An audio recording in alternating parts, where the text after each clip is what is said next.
नमस्कार साथियों, स्वागत है आप सभी का हमारे इस यूट्यूब चैनल स्टूडेंट्स रोजगार पोर्टल में।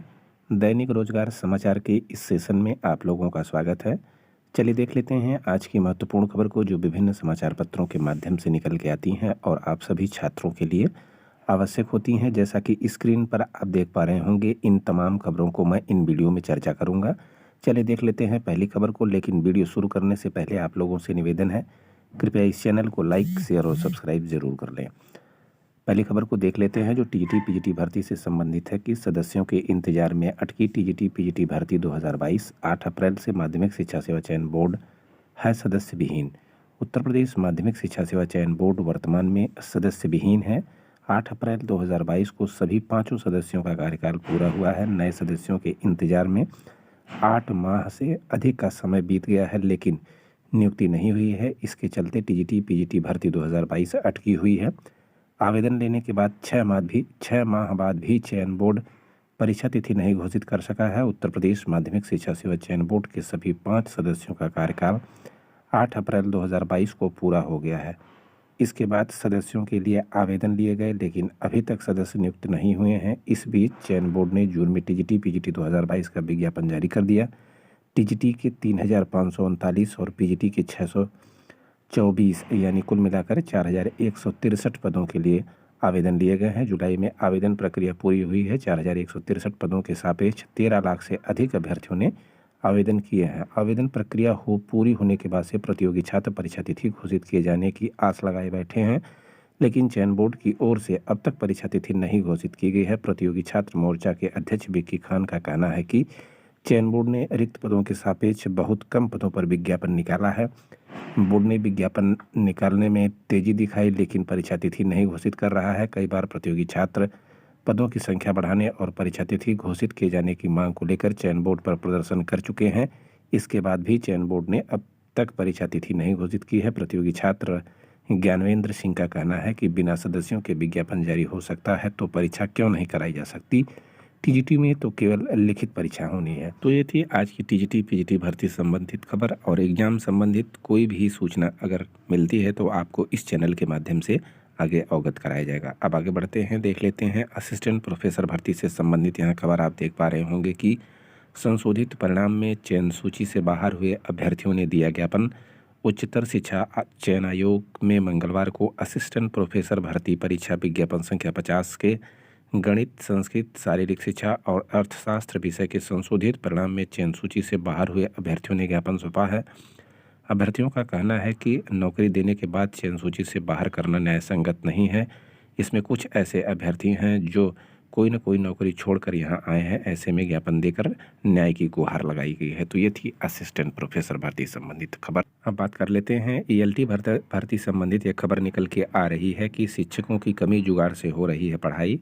राजकीय माध्यमिक विद्यालयों में शिक्षकों के 10,000 से अधिक पद रिक्त हैं। प्रदेश के राजकीय माध्यमिक विद्यालयों में 10,000 से अधिक रिक्त पदों के सापेक्ष शिक्षकों की मामूली तैनाती शिक्षक व्यवस्था की पोल खोल रही है। सिराथू, महोबा और बांदा के विद्यालयों की स्थिति तो वानगी मात्र है, जबकि पूरे प्रदेश में लगभग यही स्थिति है।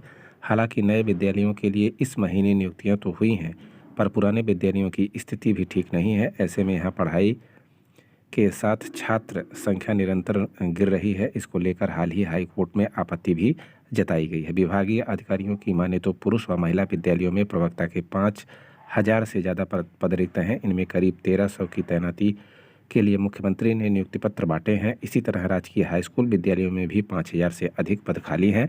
राजकीय शिक्षक संघ के महामंत्री रामेश्वर पांडे के अनुसार शिक्षकों के 10,000 से अधिक खाली पदों का मामला महानिदेशक स्कूल शिक्षा के सामने रखा गया है। जहां प्रवक्ता नहीं, वहां 12वीं और 10वीं के शिक्षक कुंजी व पुराने प्रश्न पत्रों के सहारे पढ़ा रहे हैं। तो ये थी ईएलटी भर्ती संबंधित खबर, और छात्र इस भर्ती का विज्ञापन का काफ़ी दिनों से इंतजार कर रहे हैं।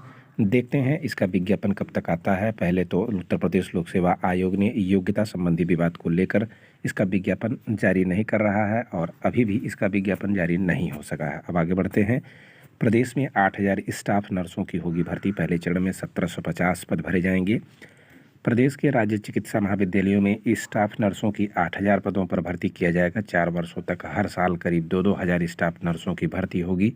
पहले चरण में 1,790 स्टाफ नर्सों के पदों पर भर्ती को हरी झंडी भी दे दी गई है। अगले 3 महीने के अंदर ही यह भर्ती होगी और इसके लिए लिखित परीक्षा कराने का जिम्मा संजय गांधी पीजीआई को दिया गया है। मंगलवार को उप मुख्यमंत्री ब्रजेश पाठक की अध्यक्षता में राज्य चिकित्सा महाविद्यालय सोसाइटी के शासीय निकाय की बैठक में यह निर्णय लिया गया है। तो जैसी ये सूचना निकल के आ रही है कि पहले चरण में आप लोगों को 1750 पदों पर नए पदों का विज्ञापन देखने को मिलेगा और इसकी जो है लिखित परीक्षा और संपूर्ण कराने की जो वहाँ पर सूचना निकल के आ रही है कि आप लोगों का 3 महीने के अंदर ये सारी प्रक्रिया पूरी कर ली जाएगी।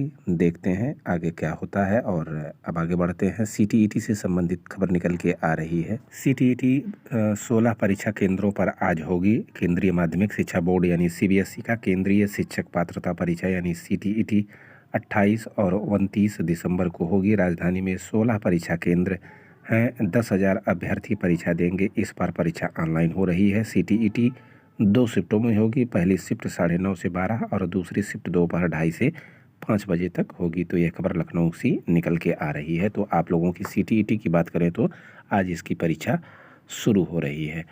अब बात करते हैं CRPF से एक नई वैकेंसी आई है। यहाँ पर आप देख पा रहे होंगे कि CRPF ने जारी किया विज्ञापन। 1458 पदों पर हेड कांस्टेबल व असिस्टेंट सब इंस्पेक्टर के पद खाली हैं। अगर आयु सीमा की बात करें तो 18 वर्ष और अधिकतम आयु की बात करें तो 25 वर्ष।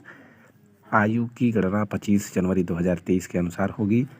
पात्रताएं क्या हैं? उम्मीदवार मान्यता प्राप्त बोर्ड से इंटरमीडिएट या समकक्ष परीक्षा उत्तीर्ण हो और पे मैट्रिक्स चयनित अभ्यर्थियों के पदानुसार 25,000 से लेकर 92,300 रुपये प्रतिमाह तक दे होगा। और चयन प्रक्रिया क्या है? चयन प्रक्रिया के लिए कंप्यूटर आधारित परीक्षा यानी CBT मोड में इसकी परीक्षा होगी। उसके बाद जो है शारीरिक मानक परीक्षा, उसके बाद जो है चिकित्सा यानी मेडिकल परीक्षा एवं मूल दस्तावेज सत्यापन यानी डॉक्यूमेंट वेरिफिकेशन की प्रक्रिया आप लोगों की होगी। आवेदन की अंतिम तिथि की बात करें तो 4 जनवरी 2023 से लेकर 25 जनवरी 2023 तक आधिकारिक वेबसाइट पर जाकर आवेदन कर सकते हैं। आवेदन शुल्क यहाँ पर 100 रुपये रखा गया है। तो ये थी आज की महत्वपूर्ण वीडियो और फिर मिलते हैं आपसे अगले वीडियो में। तब तक के लिए नमस्कार, धन्यवाद, जय हिंद साथियों।